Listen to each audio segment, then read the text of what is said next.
అది 175కి 175 అది ఎట్లా కొడతారని. మేము 170 మేము సొంతగానే వెళ్తున్నాం పోటీకి. ఎట్లా కొట్టేది? ప్రజలు ఉన్నారు, మమ్మల్ని ప్రజలు నమ్ముకొని ఉన్నారు. జగన్మోహన్ రెడ్డిని ప్రజలు నమ్ముకొని ఉన్నారు. ఇప్పుడు టీడీపీ వాళ్ళు మా బలం ప్రజలేనండి, ఎవ్వడో కాదు. మాకు మీడియా కాదు, ఇంకొకరు కాదు, ఇంకొక సర్వే కాదు, ఇంకో సర్వే కాదు. మా బలం ప్రజలు.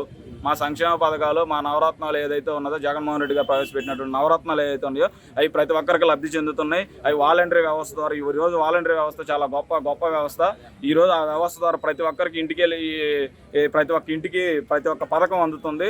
రేపు ఆ 175 నియోజకవర్గాలు ఏదైతే మేము అవి గెలవబోతున్నాం. అయితే ఇప్పుడు చంద్రబాబు నాయుడు ఆంధ్రప్రదేశ్లో కూడా ఫ్రీ బస్ అంటున్నాడు. ఆల్రెడీ ఈరోజు ఇంకో స్టేట్మెంట్ చూసారో చూడలేదు, వాళ్ళు ఆల్రెడీ చెప్పారు రేపు సంక్రాంతి నుంచి మేము ఆల్రెడీ స్టార్ట్ చేస్తున్నాం ఫ్రీ బస్సు. అంటే స్టేట్మెంట్ చూసారో చూడలేదు, ఆల్రెడీ రిలీజ్ చేశారు. రేపు సంక్రాంతికి మేము స్టార్ట్ చేయబోతున్నాం ఆంధ్రాలో.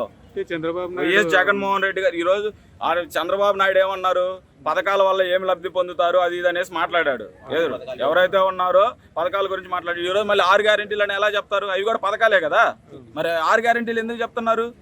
ఈరోజు 6 గ్యారెంటీల్లో అవి మొత్తం జగన్మోహన్ రెడ్డి ప్రవేశపెట్టినాయే. ఆల్రెడీ రేపు ఫ్రీ బస్ అన్నారు. రేపు జనవరి నుంచి మేము స్టార్ట్ చేయబోతున్నాం. సంక్రాంతి మేము స్టార్ట్ జగన్మోహన్ రెడ్డి ఈరోజు ఆల్రెడీ స్టేట్మెంట్ ఇచ్చారు. రేపు సంక్రాంతికి జగన్మోహన్ రెడ్డి స్టార్ట్ చేయబోతున్నారు. జగన్ పథకాలను చూసి చంద్రబాబు భయపడి ఇలాంటి పథకాలు పెట్టాడు అనుకుంటారు. అవును, అది 100% జగన్మోహన్ రెడ్డిని చూసి భయపడ్డది కాబట్టి సొంతగా కూటమిగా కలిసి వస్తున్నారు. లేదంటే సొంతగా ఇప్పుడు జగన్మోహన్ రెడ్డి ఎప్పుడైనా 2014లో ఒక్కడగా వచ్చాడు, 2019లో ఒక్కడగానే వచ్చాడు, రేపు 24లో ఒక్కడ ఎప్పుడైనా సరే సింగిల్గానే వస్తాడు. వాళ్ళకి వచ్చే దమ్ముంటే రమ్మానండి.